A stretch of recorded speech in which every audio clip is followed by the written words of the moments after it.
Hello friends, जेके समाधान class में आप सभी का स्वागत है। आज हम समांतर श्रेणी में प्रश्नावली नंबर 5.1 पढ़ेंगे। इसके पहले हम समांतर श्रेणी के बारे में जान चुके हैं या बता चुके हैं, तो आप पहला सवाल देखेंगे। पहले प्रश्न में क्या कह रहा है, निम्नलिखित स्थितियों में किन स्थितियों में संबंध संख्याओं की संख्या एपी है, मतलब समांतर श्रेणी है। तो देखिए पहला सवाल क्या कह रहा है, प्रत्येक किलोमीटर के बाद एक टैक्सी का किराया जबकि प्रथम श्रेणी या प्रथम किलोमीटर के लिए किराया 15 रुपये है और प्रत्येक अतिरिक्त किलोमीटर के लिए किराया 18 रुपये है। यानी कि प्रथम पद की बात कह रहा है। प्रथम पद आपका बेटा कितना दिया गया है, 15 रुपये। तो इसके लिए हम 15 लिख देंगे और इसके अतिरिक्त यानी कि अगले किलोमीटर के लिए, अतिरिक्त किलोमीटर के लिए उसे 18 रुपये देना पड़ता है। यानी कि इसका दूसरा पद क्या होगा, दूसरा पद बेटा होता है प्रथम पद धन अतिरिक्त किराए को जोड़ देंगे तो हमारा दूसरा पद निकल आएगा। यानी 15 धन 18 कितना हो जाएगा, 18 और 15 जोड़ेंगे तो 33 आएगा। क्या है बेटा, 33। अब दूसरा पद निकाल लिया, अब निकालेंगे तीसरा पद। तीसरा पद क्या है हमारा, तीसरा पद होता है बेटा दूसरा पद धन अतिरिक्त किराया। दूसरा पद धन अतिरिक्त किराया मतलब 33 धन 18, 33 और 18 जोड़ेंगे तो बेटा 51 आएगा। कितना आएगा, 51। अगर इनका सर्वांतर समान हो, जो हमने प्रथम पद, द्वितीय पद और तृतीय पद निकाला, अगर इनका सर्वांतर समान है तो हमारी श्रेणी समांतर श्रेणी कहलाएगी। अगर समान अंतर नहीं है या सर्वांतर समान नहीं है तो समांतर श्रेणी नहीं होगी। तो पहले हम डी निकालेंगे, यानी कि A2 minus A1, A2 minus A1। A2 मतलब दूसरा पद माइनस पहला पद। दूसरा पद है बेटा हमारा 33 और पहला पद है हमारा 15। जब निकालेंगे तो सर्वांतर हमारा 18 आएगा। कितना आएगा बेटा, 18। इसी प्रकार तीसरे पद और दूसरे पद को घटाएंगे तो क्या सर्वांतर समान आ रहा है, तो D बराबर निकालेंगे A3 माइनस A2। तो A3 हमारा कितना है बेटा, 51 और A2 कितना है हमारा 33। जब घटाएंगे तो सर्वांतर यहाँ पे भी बेटा कितना आएगा, 18 है। कितना आएगा, 18। यहाँ पे भी 18 आया। तो सर्वांतर हमारा समान है। क्या बेटा, समान। अतः हमारा जो पहला सवाल है वो एपी में है। किस में है बेटा, एपी में है, यानी कि समांतर श्रेणी में है। अब इसके बाद दूसरा सवाल में क्या कह रहा है वो देखते हैं।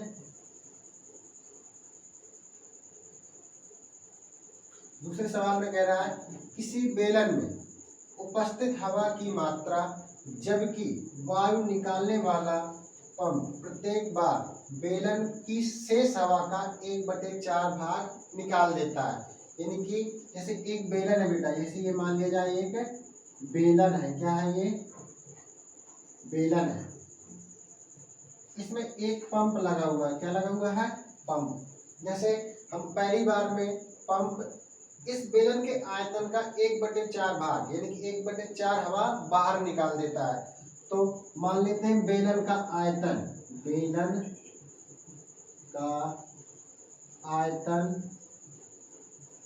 हमारा 200 दिया है। क्या बेटा, 200 है। क्या है, 200। तो अगर इसका पहला भाग कहेंगे तो हमारा पहला भाग क्या होगा, या पहला पद क्या होगा, पहला पद होगा हमारा 200। जब इसका दूसरा पद निकालेंगे, क्या निकालेंगे बेटा, दूसरा पद। तो दूसरा पद कैसे निकलेगा, मतलब जो आपका पहला पद है इसका 1/4 भाग पहले पद में घटा देंगे तो हमारा दूसरा पद निकल आएगा। तो दूसरा पद क्या होगा बेटा, दूसरा पद होगा बेटा 200। हमारा इस बेलन का आयतन था, अब इसमें इसी आयतन का 1/4 भाग बाहर निकलता है तो 200 का 1/4 भाग बाहर निकालेंगे तो 200 ये हो जाएगा। और 200 का 1/4 भाग कितना होता है बेटा 50, घटाएंगे तो कितना आएगा 150। कितना आएगा बेटा 150। तो हमारा दूसरा पद निकाला है। अब इसके बाद निकालेंगे तीसरा पद। तीसरा पद कैसे ज्ञात करेंगे? अब इसमें कुल हवा कितनी बची 150। अब 150 का ही 1/4 भाग बाहर निकलेगा तो 150 माइनस 150 का 1/4 भाग बाहर निकालेंगे तो 150 को 150 लिखा रखो और 4 से 150 काटेंगे तो 75/2 आएगा, माइनस 75/2। यहाँ क्या करेंगे बेटा 2 का लघुत्तम ले लेंगे। क्या करेंगे 2 का लघुत्तम ले लेंगे तो ये हमारा 150 में 1 का भाग देंगे 2 में तो 2 बार जाएगा। 2 का गुणा 150 से कराएंगे तो 300 आएगा। 2 का भाग 2 में देंगे तो 1 बार जाएगा। 1 का गुणा 75 से कराएंगे तो 75 ही आएगा। अब देख 300 में 75 घटाएंगे तो कितना आएगा बेटा माइनस का 225/2। कितना आएगा 225/2। जब 225/2 आया है तब इनका सर्वांतर निकालेंगे। क्या निकालेंगे सर्वांतर, मतलब d बराबर पहले a2 माइनस a1 करेंगे। क्या करेंगे a2 माइनस a1 तो a2 हमारा कितना है 150, a1 कितना है हमारा 200। तो हमारा आया 150 में 200 घटाएंगे तो 50 आए। कितना आएगा बेटा 50। अब फिर से d निकालेंगे क्योंकि तीसरे पद में भी दूसरे पद को घटाना पड़ेगा। तो तीसरा पद हमारा कितना है 225/2 और a2 कितना है हमारा 150। कितना है बेटा 150। तो यहाँ पे 2 का लघुत्तम ले लेंगे। क्या करेंगे बेटा 2 का लघुत्तम ले लेंगे। जब 2 का लघुत्तम लेंगे तो 2 का भाग 2 में देंगे तो 1 बार जाएगा और यहाँ पे आएगा 225। 1 का भाग 2 में देंगे तो 2 बार जाएगा और 2 का गुणा 150 से कराएंगे तो 300 आएगा। जब घटाएंगे ना बेटा इनको तो यहाँ पे आएगा आपका माइनस का 75/2। तो आप देख रहे होंगे कि यहाँ पे सर्वांतर हमारा माइनस का 50 आ रहा है, यहाँ पे सर्वांतर हमारा माइनस का 75/2 आ रहा है। अतः हमारे सर्वांतर बराबर नहीं है, इसलिए कह देंगे कि ये श्रेणी हमारी एपी नहीं है। एपी यानी कि समांतर श्रेणी नहीं है। अब इसी प्रकार बेटा हमारा एक तीसरा सवाल है। तीसरे सवाल में क्या कह रहा है? तीसरे सवाल में कह रहा है कि प्रत्येक मीटर की खुदाई के बाद एक कुआं खोदने में आई लागत, जबकि प्रथम मीटर खुदाई की लागत है हमारी 150 रुपए और बाद में प्रत्येक मीटर की खुदाई की लागत 50 रुपए बढ़ जाती है।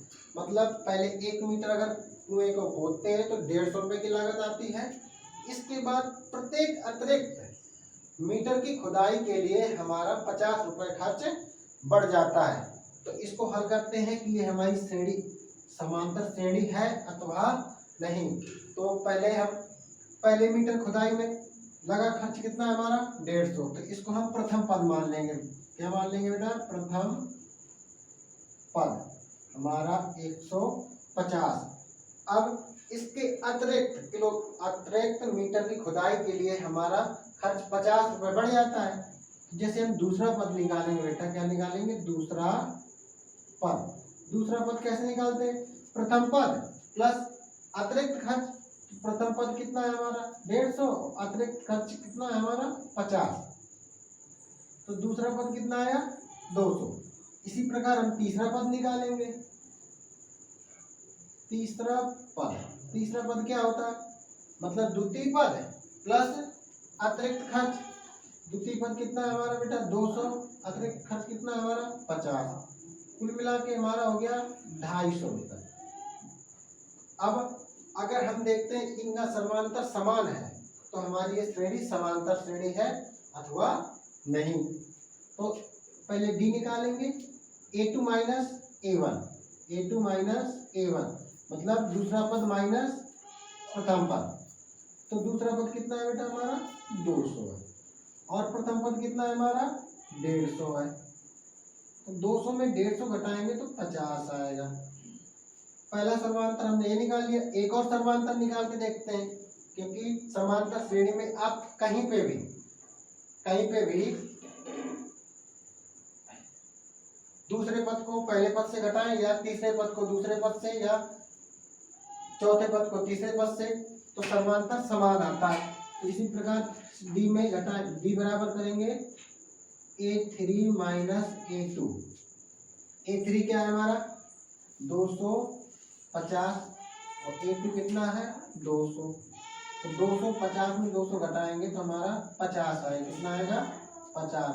आप यहाँ देख रहे होंगे कि समांतर समान है, अतः हमारा तीसरा सवाल जो दिया गया है वो समांतर श्रेणी में, किसमें है बेटा समांतर श्रेणी में है।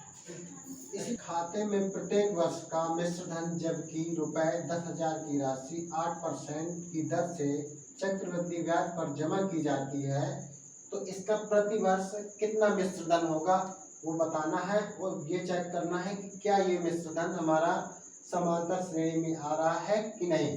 तो पहले वर्ष के लिए जब बेटा निकालेंगे तो पहले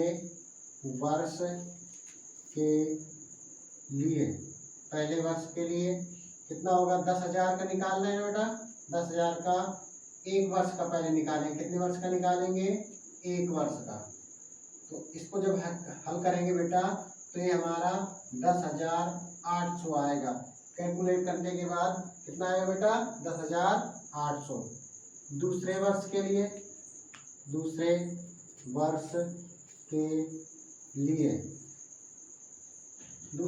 लिए क्या होगा 10,000 एक धन 8/100 घाते 2, इसका कितना आएगा 11,664। कितना आएगा बेटा 11,664।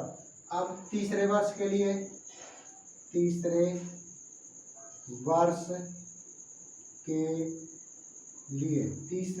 लिए बेटा 10,000 का एक धन 8/100 की घाते 3, इसके लिए बेटा आएगा 12,597 12,597.12।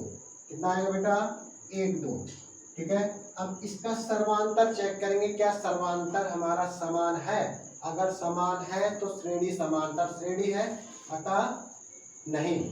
ठीक है। तो पहले सर्वांतर निकालेंगे तो A2 माइनस A1 करेंगे। क्या करेंगे बेटा A2 माइनस A1। तो A2 कितना है 11,664 माइनस 10,800। जब घटाएंगे तो 4 में से 0 गया 4, 6 में से 0 गया 6। अब यहाँ पे 16 में से 8 जाएगा तो 8 आएगा। कितना जाएगा बेटा 16 में से 8 जाएगा तो 8 बचेगा। तो यहाँ पे हमारा आया 864। कितना आया बेटा 864। एक और सर्वांतर निकालेंगे जिससे हम ये पता कर सकें क्या सर्वांतर समान है अथवा नहीं। तो दूसरा सर्वांतर निकालने के लिए A3 माइनस A2 करेंगे। तो A3 कितना है बेटा हमारा A3 है हमारा 12,597 माइनस 11,664। डायरेक्टली घटा लेते हैं, थोड़ा पॉइंट में वो बात की बात है, चेक कर लेंगे। तो देखो 7 में से 4 गया तो कितना बचेगा 3, 9 में से 6 गया 3, यहाँ पे 15 में से 6 जाएंगे 9। कितना 15 में से 6 जाएंगे 9। तो हमारा यहाँ पे आया 993। कितना है बेटा 993।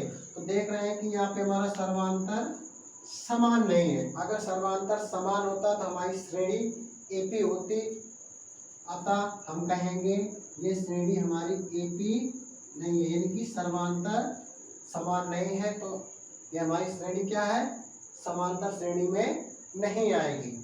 इसके बाद बेटा अगला सवाल है दूसरा, जिसमें देखेंगे कि क्या कह रहा है। कह रहा है बेटा कि AP के 4 पद लिखिए। AP के 4 पद लिखिए जबकि प्रथम पद A तथा सर्वांतर D। तो आपका दिया गया है बेटा फर्स्ट में A बराबर 10 दिया गया है पहले सवाल में। a बराबर 10 और d बराबर भी हमारा 10 दिया गया। क्या दिया गया? d बराबर 10 दिया गया। तो इसके 4 पद ज्ञात करने। कितने पद ज्ञात करने हैं? 4। तो a हमारा दिया गया है बेटा, a बराबर 10 दिया गया है। अब जब दूसरा पद निकालते हैं तो दूसरा पद कैसे निकालते हैं? दूसरा पद निकालने के लिए हमने आपको बताया था समांतर श्रेणी का व्यापक रूप। तो उसमें a प्लस डी होता है। दूसरा पद क्या होता है बेटा? a plus D. a का मान 10 है और d का मान भी हमारा क्या है? 10। तो दूसरा पद हमारा कितना आ गया? 20। अब निकालेंगे बेटा तीसरा पद। क्या निकालेंगे? तीसरा पद। तो तीसरा पद क्या होता है? a plus 2d। क्या होता है बेटा? a plus 2d। तो a का मान कितना है हमारा? 10 है, 2। और d का मान कितना है बेटा? 10। कितना है? 10। यहाँ पे 10 धन 10 गुना 20। तो तीसरा पद कितना है बेटा? 30 आया। कितना आया? 30। हमें 4 पद निकालने, तो एक पद और निकालना पड़ेगा। तो तीसरा पद हो गया। अब बताएंगे चौथा पद। कौन सा बेटा? चौथा पद। चौथा पद क्या होता है हमारा? a plus 3d। तो a का मान बेटा हमारा 10 है, 3। और d का मान कितना है हमारा? 10। तो 10 धन 10 30। तो हमारा चौथा पद कितना आ गया? 40। पहला पद हमारा 10 है, दूसरा 20 है, यानी कि श्रेणी आपकी 10, 20, 30, 40 इस प्रकार आगे बढ़ेगी। अब दूसरे सवाल में क्या कह रहा है? दूसरे सवाल में कह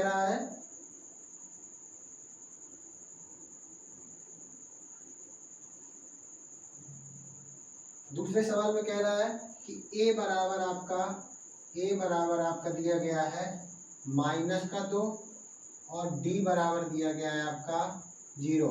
मतलब प्रथम पद आपका -2 है और सर्वांतर 0 है। जब सर्वांतर 0 है तो हम प्रथम पद हमारा तो -2 हो जाएगा। प्रथम पद हमारा बेटा हो जाएगा -2। अब जब दूसरा पद निकालेंगे, दूसरा पद क्या होता है बेटा? a plus D. तो a का मान हमारा -2 है, d का मान 0 है। तो दूसरा पद क्या आएगा बेटा? -2 आएगा। क्या आएगा? -2। तीसरा पद क्या होता है? a plus 2d। तो a का मान हमारा -2 है और 2 गुणे d का मान 0 है। -2 गुणे 0 का -2 धन 0। मतलब तीसरा पद भी हमारा कितना आएगा? -2 आएगा। अब चौथा पद निकालेंगे। चौथा पद जब निकालेंगे बेटा तो चौथा पद क्या होता है हमारा? a प्लस 3d होता है, यानी कि 3d होता है। और a का मान हमारा कितना है बेटा? 10। a का मान -2 कितना है? -2 धन 3। और d का मान कितना है बेटा? 0। कितना है? 0। तो यहाँ पे -2 आएगा और 3 का जब मल्टीप्लाई 0 से कराएंगे तो 0 आएगा। हमारा चौथा पद भी आ गया। मतलब श्रेणी आपकी -2, -2, -2, -2 के रूप की है। इसके बाद बेटा हमारा तीसरा सवाल आता है। तीसरे सवाल में क्या कह रहा है? तीसरे सवाल में कह रहा है कि आपका a बराबर दिया गया है 4, a बराबर दिया गया है 4 और d बराबर दिया गया है -3। तो प्रथम पद आपका क्या होगा? प्रथम पद होगा आपका 4 और दूसरा पद क्या होगा बेटा? दूसरा पद होगा a प्लस डी, मतलब 4 -3। तो आपको कितना आ जाएगा? 1। तीसरा पद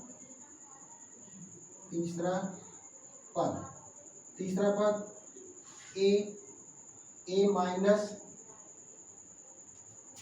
माइनस मतलब 4 -3 गुणे 2 या 2 गुणे 3। आप ऐसे लिख सकते हैं 2 गुणे 3 मतलब 2 गुणे 3 यानी कि 2d होता है, क्या होता है d, और प्लस माइनस माइनस हो जाएगा, तो 4 माइनस 3 गुना 6, तो कितना हो जाएगा माइनस का 2। तीसरा पद आपका आ गया माइनस का 2। चौथा पद, चौथा पद क्या होगा बेटा, मतलब a plus 3d, a plus 3d, तो a का कितना है आपका 4, और प्लस माइनस का गुणा कराएंगे तो माइनस आएगा, और 3 और d का मान कितना है बेटा माइनस का 3, तो हमने पहले माइनस का गुणा करा लिया है तो माइनस हमारा पहले ही आ गया था, तो 3 त्रिका 9, तो 4 में से 9 घटाएंगे तो कितना आएगा माइनस का 5। इसी प्रकार अगला भाग है इसका चौथा, तो चौथे में क्या लिखा है बेटा, चौथे में लिखा है a बराबर माइनस का 1 और d बराबर आपका दिया गया है 1/2। तो जब एक यानी कि प्रथम पद होगा, क्या होगा बेटा, प्रथम पद आपका होगा माइनस का 1। दूसरा पद होगा a प्लस d, क्या होगा a प्लस d, तो a का मान माइनस का 1 प्लस d का मान कितना बेटा 1/2। जब यहाँ 2 का लघुत्तम लेंगे तो 2 नीचे आ जाएगा, 1 का भाग 2 में देंगे और 2 का गुणा ऊपर कराएंगे तो माइनस का 2 आएगा, धन 1, तो आपका माइनस का 1/2 दूसरा पद आ जाएगा, क्या आ जाएगा दूसरा पद आ जाएगा। अब इसके बाद तीसरा पद निकालेंगे, तीसरा पद क्या होगा a प्लस 2d, तो a का मान कितना है बेटा माइनस का 1 प्लस 2, d का मान कितना है 1/2, यहाँ 2 से 2 कट जाएगा बेटा, -1 धन 1, यानी कि आपका तीसरा पद आएगा 0। और चौथा पद निकालेंगे, क्या निकालेंगे बेटा चौथा पद क्या होगा a प्लस 2d, तो a कितना है बेटा आपका a है माइनस का 1 और d है आपका 1/3, सॉरी बेटा यहाँ पे 3 होगा /2। जब इसको आगे हल करेंगे तो माइनस का 1 धन 3/2, 2 का लघुत्तम ले लेंगे, क्या करेंगे बेटा यहाँ पे 2 का लघुत्तम लेंगे, 1 का भाग 2 में देंगे 2 बार जाएगा तो माइनस का 2 धन 3, तो यहाँ पे आएगा आपका 1/2, मतलब चौथा पद आपका आएगा 1/2। ठीक बेटा। इसके बाद पांचवा पॉइंट हल करते हैं।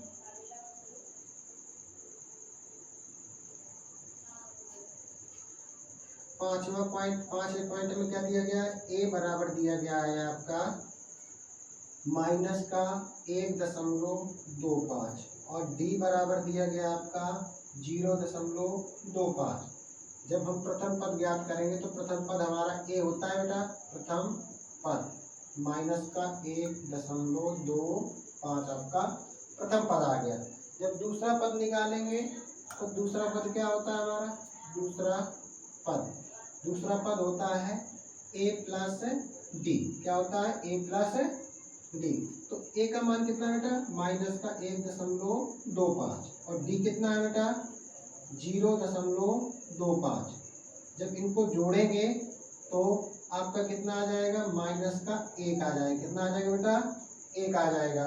अब इसके बाद तीसरा पद निकालेंगे, क्या निकालेंगे बेटा, तीसरा पद क्या होता है a प्लस 2d। तो a का मान कितना है, माइनस का 1.25, माइनस का 1.25 प्लस 2 और d का मान कितना है बेटा 0.25,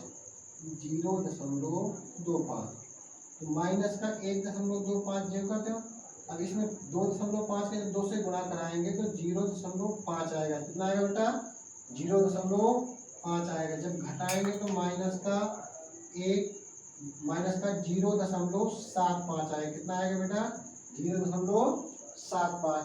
इसी प्रकार तीसरा पद भी निकाल लेंगे, चौथा पद कौन सा बेटा, चौथा पद क्या होता है a plus 3d। A plus 3d हमारा चौथा पद होता है। तो ए का मान कितना दिया गया बेटा, माइनस का 1.25 और धन 3। डी का मान कितना है, 0.25। तो माइनस का 1.25 जो करते हो इसमें गुणा कराएंगे तो 0.75 आएगा। कितना आएगा बेटा, 0.75। जब इसको घटाएंगे तो 0.5 आपका चौथा पद आएगा। कौन सा पद आएगा बेटा, चौथा पद आएगा। ठीक बेटा। इसके बाद तीसरा सवाल देखते हैं। तीसरा सवाल क्या कह रहा है,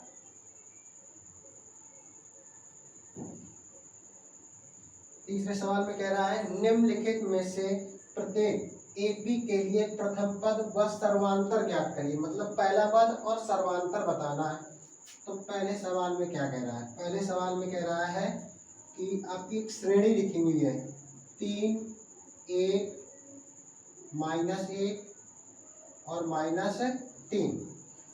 इसमें प्रथम पद बताना है और सर्वांतर बताना है। तो प्रथम पद क्या होगा बेटा, प्रथम पद जो पहला पद होता है वही हमारा प्रथम पद होता है। तो प्रथम पद हो गया हमारा 3। सर्वांतर क्या होता है बेटा, सर्वांतर मतलब डी होता है a2 - a1। क्या होता है, a2 - a1। तो a2 कितना है बेटा हमारा 1, a1 कितना है 3। तो 1 में 3 घटाएंगे तो -2 आएगा। सर्वांतर हमारा आ गया बेटा -2। अब इसी प्रकार दूसरा सवाल है, इसी प्रकार आपका दूसरा सवाल है। दूसरे सवाल में आपकी श्रेणी क्या लिखी हुई है, -5, -1, -3, 7 डॉट डॉट। तो इसमें जो बेटा प्रथम पद लिखा है वही आपका प्रथम पद होगा। प्रथम पद हो जाएगा -5 और सर्वांतर क्या होता है बेटा, a2 - a1। या और भी निकालना चाहे तो a3 - a2 कर सकते हैं, a4 - a3 कर सकते हैं। तो a2 - a1, a2 कितना है बेटा -1 और a1 कितना है -5। तो माइनस माइनस प्लस हो जाएगा। तो यहाँ पे आपका सर्वांतर 4 आएगा। कितना है बेटा, 4 आएगा। कितना है बेटा, 4। आपका दूसरा सवाल हो गया। इसके बाद आता है तीसरा पॉइंट। तीसरे पॉइंट में कह रहा है 1/3, 5/3, 1/3, 5/3, 9/3, 13/3 डॉट डॉट आगे बढ़ रही है श्रेणी आपकी। तो इसमें प्रथम पद क्या होगा बेटा आपका, प्रथम पद जो पहले लिखा होता है वही आपका प्रथम पद होता है। और अब देखेंगे सर्वांतर आपका सर्वांतर क्या होगा, a2 - a1। तो a2 कितना है 5/3 और a1 कितना है हमारा 1/3। यहाँ पे 3 का लघुत्तम ले लेंगे और 5 - 1 यानी कि आपका आएगा 4/3। सर्वांतर आपका कितना है बेटा, 4/3। ये आपका सर्वांतर है। क्या है बेटा, सर्वांतर। इसके बाद आता है बेटा आपका चौथा पॉइंट।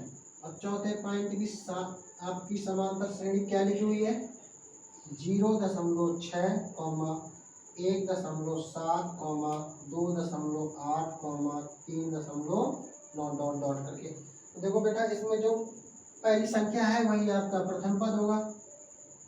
प्रथम पद 0.6 हो जाएगा। और सर्वांतर होता है a2 - a1। a2 कितना है बेटा 1.7 - 0.6। जब घटाएंगे बेटा तो 1.1 यानी कि 1.1 आएगा। आपका सर्वांतर 1.1 है बेटा। 5.1 प्रश्नावली के 3 सवाल हम आज कर चुके हैं। इसका अगला भाग यानी कि चौथा सवाल हम कल के वीडियो में करेंगे। अगर वीडियो पसंद आया हो तो लाइक और शेयर जरूर करिएगा। धन्यवाद।